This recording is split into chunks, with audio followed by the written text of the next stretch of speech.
Grace Life Church. I am Pastor Chris, and I am speaking today because Pastor Smith is at a conference this weekend. Normally, I'm back in Children's Church, and we can get into some really interesting conversations back there. And we have been talking, obviously, with the Easter season, we've been talking a lot about the resurrection. And so there were some things that we were talking about that really brought about what I'm going to talk about today, because it's interesting when you're talking to the kids and everything is from a different perspective. But the first thing I want to talk to you about real quick is about David. So David was anointed king. This is just quick history. He was anointed king, and Saul was still the king. Saul was really jealous of him. Saul was very bitter. Saul was chasing after him. And David had men that were with him.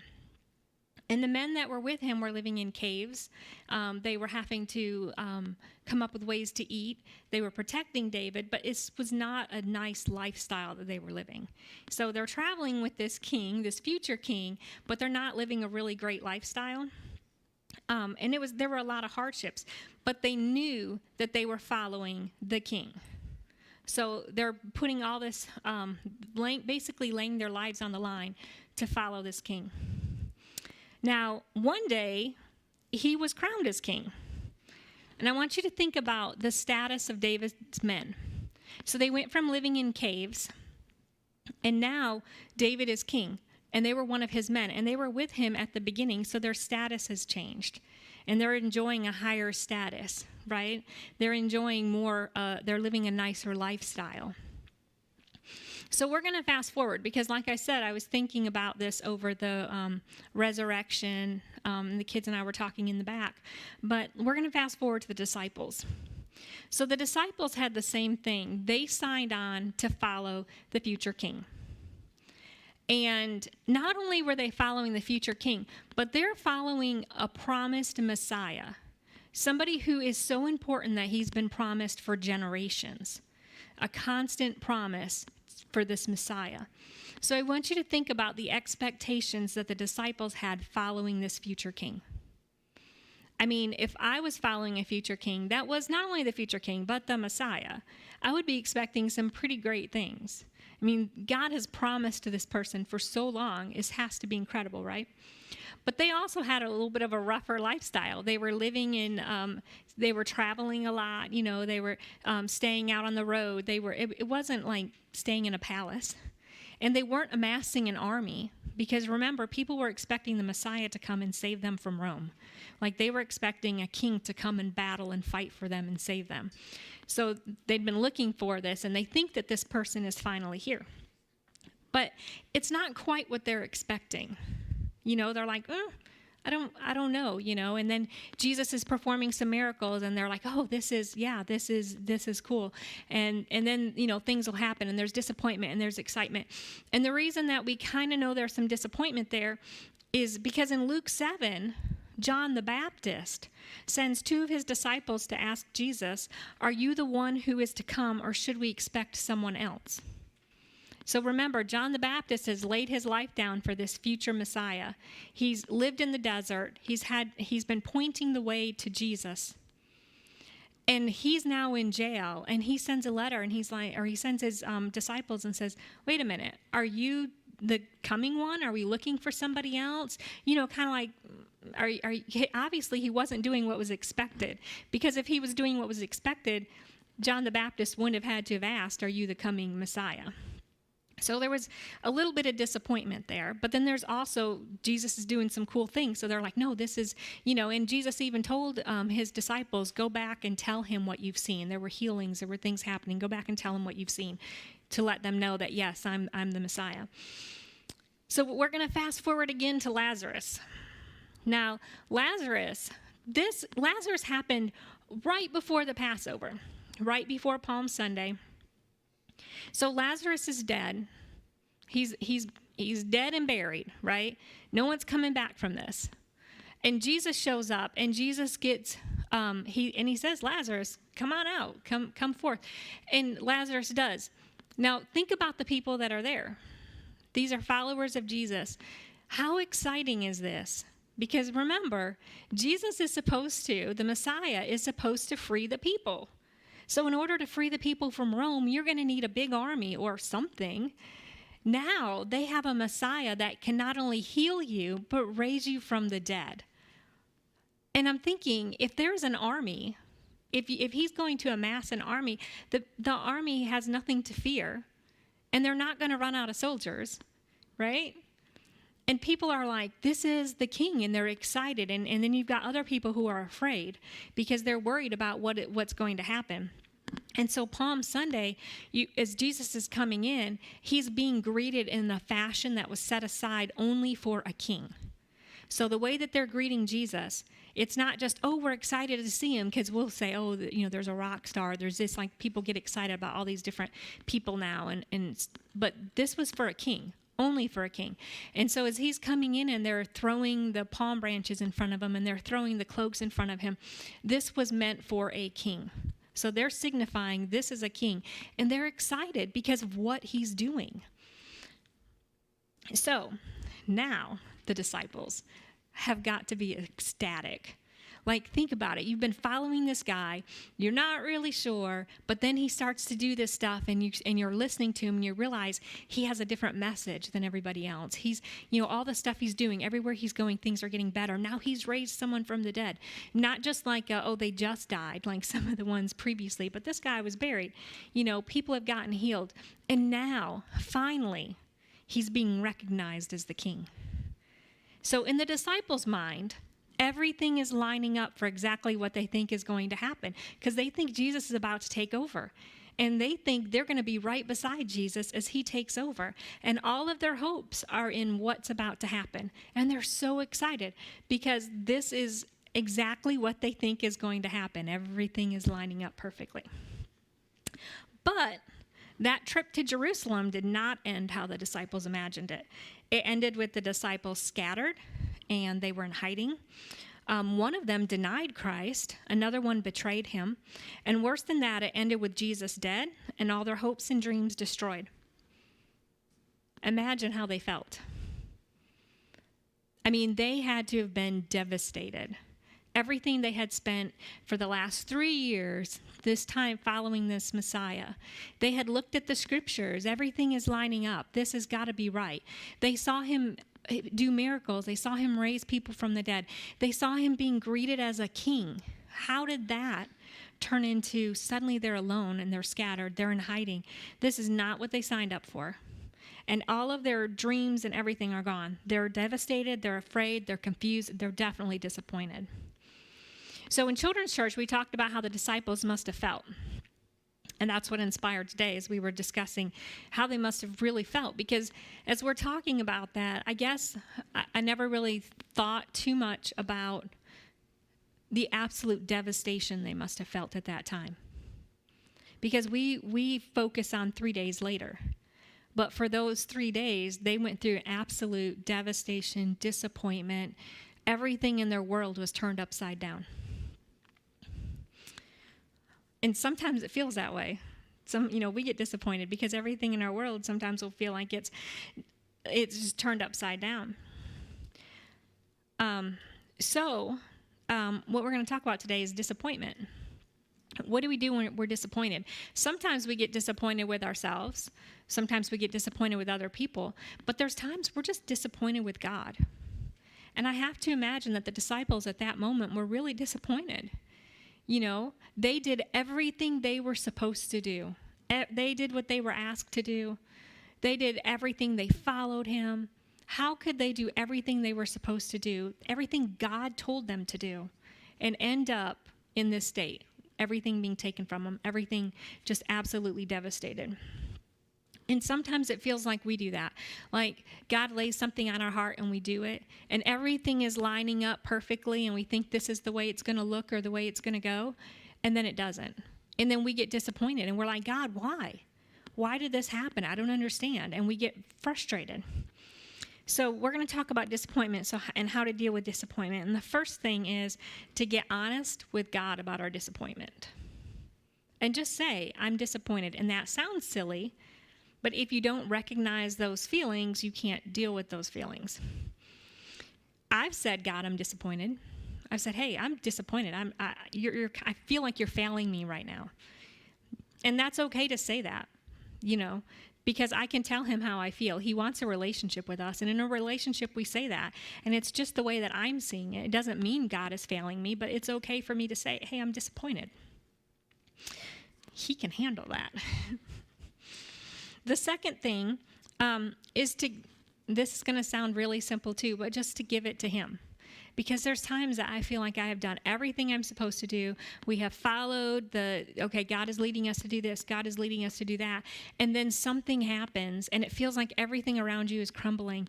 And in the middle of that, to say, wait a minute, we did everything we were supposed to do. We followed what we thought we were supposed to do.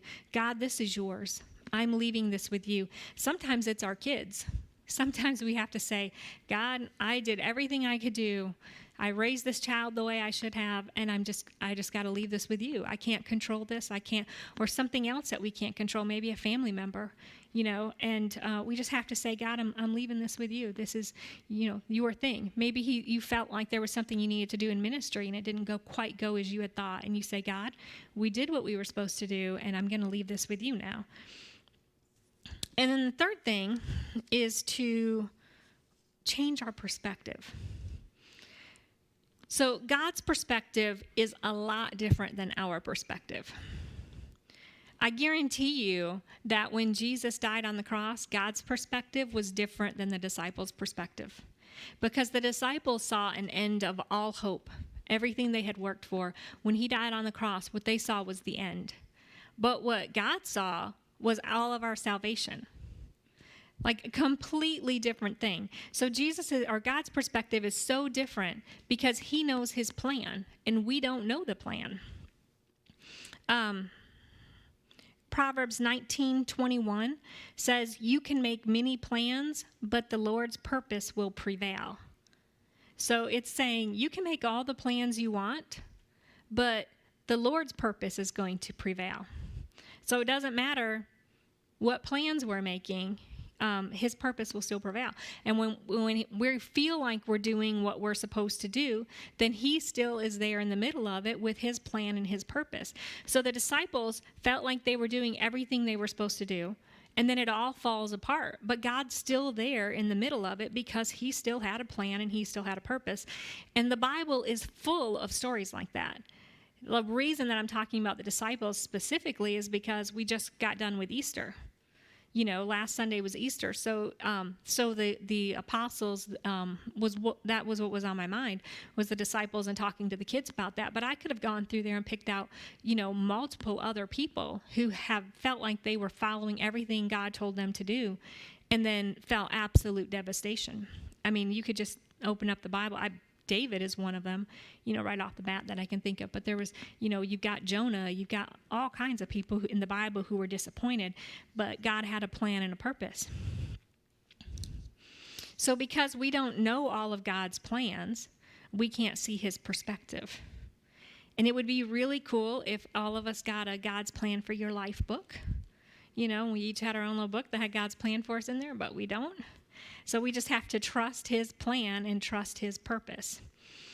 I always love to use examples as being a parent, because when you're teaching a child something, like I could be sitting there teaching a child how to read, and they can get so frustrated and they don't want to do it, but I know the plan for them. They need to be able to read.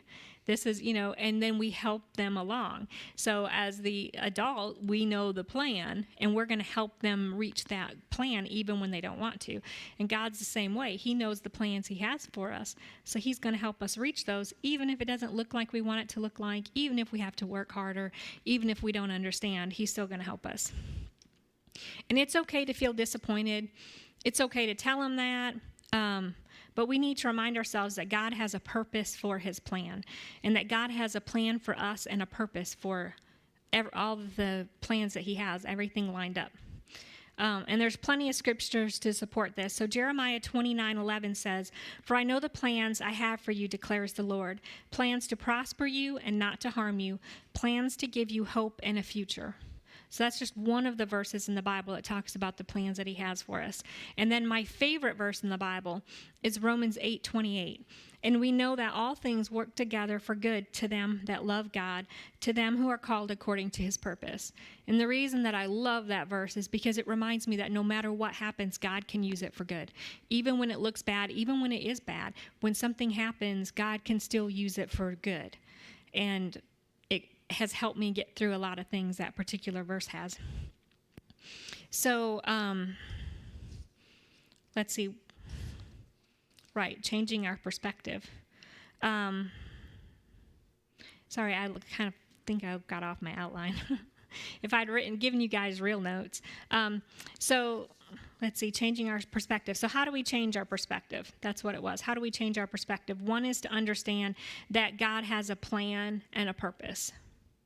So it doesn't matter if we understand it or not. We need to understand he has a plan, he has a purpose. And when we understand that, it helps us to change our perspective. And then we need to start seeing our disappointment as an opportunity for a divine appointment with God. And when I first was reading about this, I was kind of like, okay, see our disappointment as an opportunity for a divine appointment with God. But as I was looking into some of the stories of that, I got pretty excited at some of the stories that I was reading. So there's plenty of verses that support God has a plan for us. And that means he can use our disappointment for divine opportunity. So think about the lame man. So his friends bring him to Jesus to be healed, but they can't get to Jesus. And they could have just stopped, but they didn't. They couldn't get him inside. So they climb up on top, and they take a hole out of the roof. They remove the roof, and they lower him down right at Jesus' feet. Now, had they been able to make it into that building, he would have been in the back of the building. So there was a disappointment because they couldn't get in the building. But then when his friends lowered him directly at Jesus' feet, right where he needed to be to get right what he needed to get. And that started with a disappointment because they couldn't figure out how to get him in there. Lazarus and his sisters. I mean, if I'm sick laying on my deathbed, I would really prefer Jesus to show up so I don't have to lay there and continue to be sick. I'm sure Lazarus was disappointed that Jesus didn't show up. I know that his sisters were disappointed that he didn't show up because we read about that. They were disappointed that he wasn't there. But it led to a divine appointment for all of them. Peter denied Christ. Peter denied Christ, but what it led to was a divine appointment of forgiveness. And we've read that story about Jesus and Peter on the water, and we've been to the place where they say that happened. And it's just a really cool place to think about Jesus being there and talking to Peter and forgiving Peter. But that was a divine appointment. There's a story that I love to tell. One summer, we went on vacation. And we planned the vacation around my husband's summer job because he was going to be driving the school bus in the summer.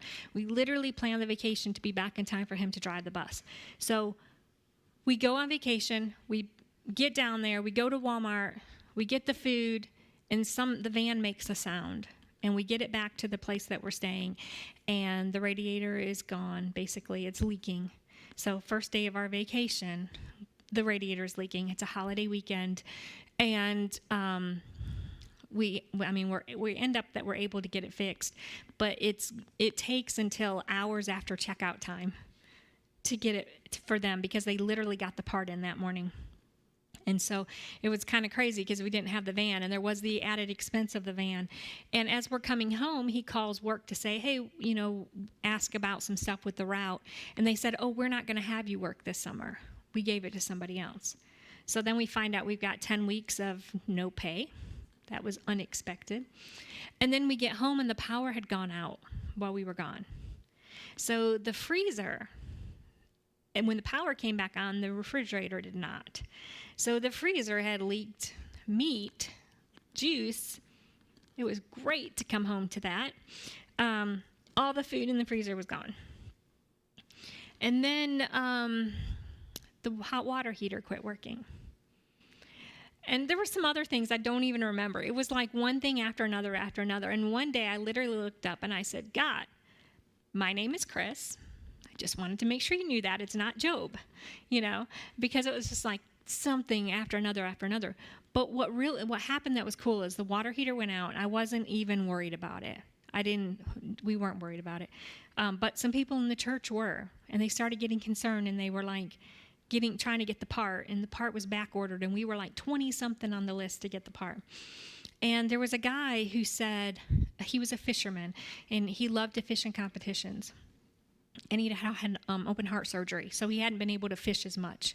But he had a dream to fish in a certain competition, and you had to earn so many points or win a competition to be allowed to fish in this particular competition. But it was a dream of his. He knew he wouldn't reach it because he wasn't fishing enough to reach it because of his open heart surgery. But he decided to go and fish a tournament, and he said, God, the pastors need a new hot water heater. So if I win any money, whatever I win, I'm going to give to the pastors.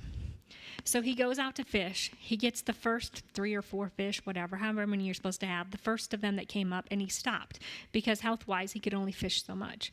So he did that, and he said, I was pretty sure I was going to win something.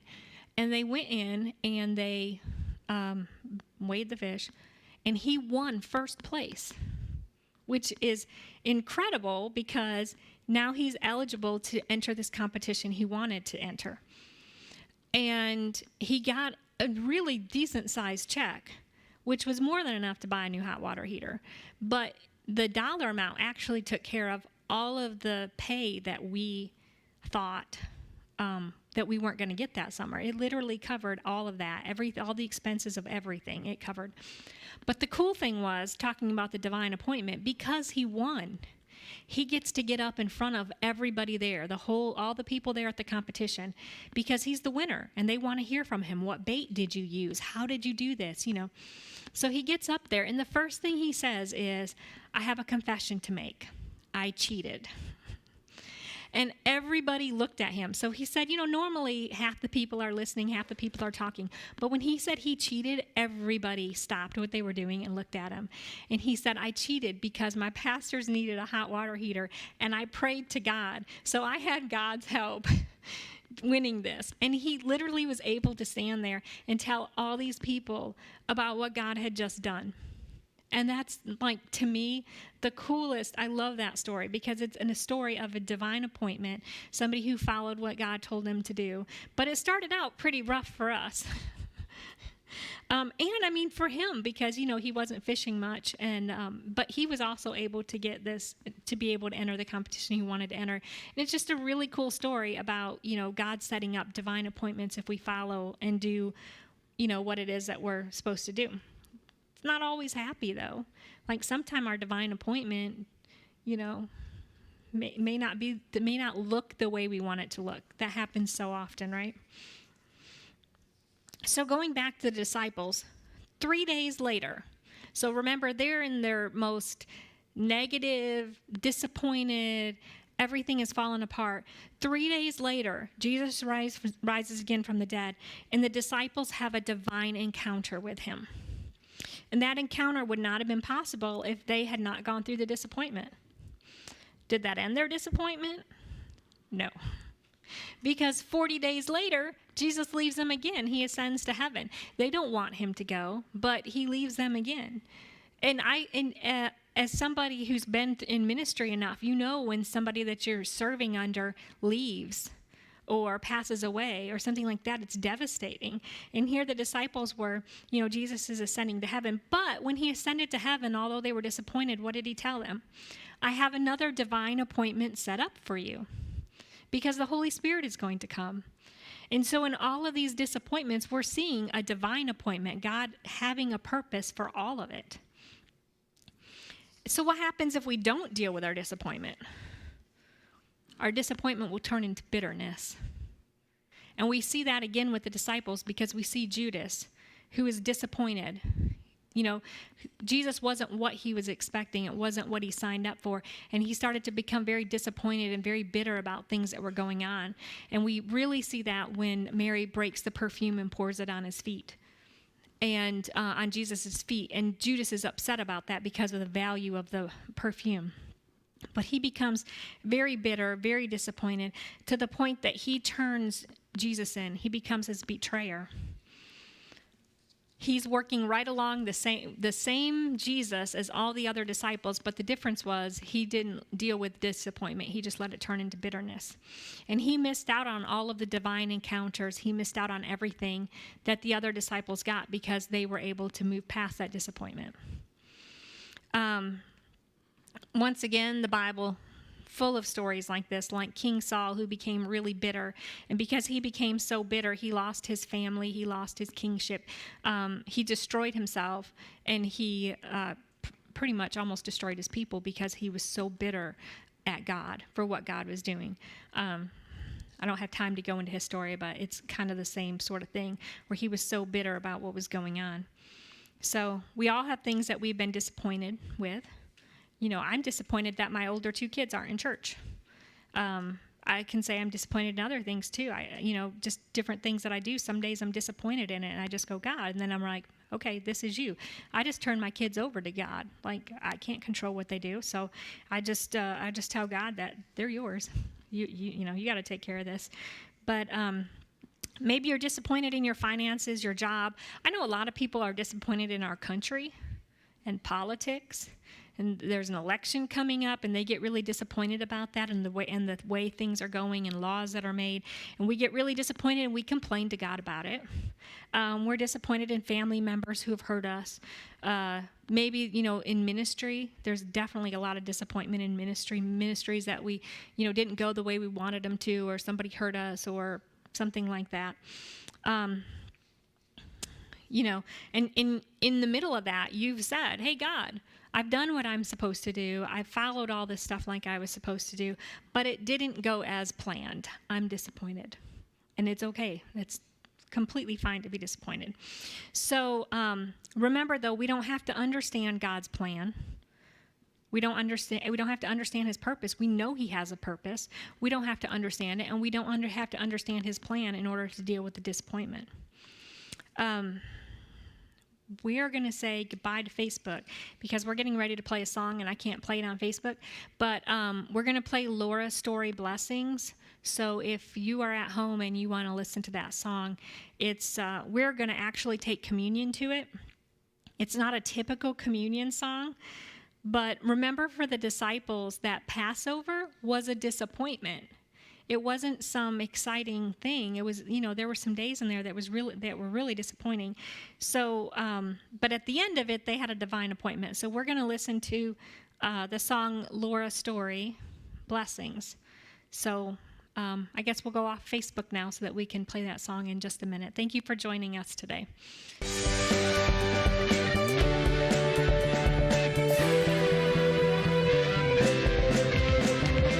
Join Purpose Life Church every Sunday, either in person or online with Facebook Live, YouTube, or Powerhouse TV.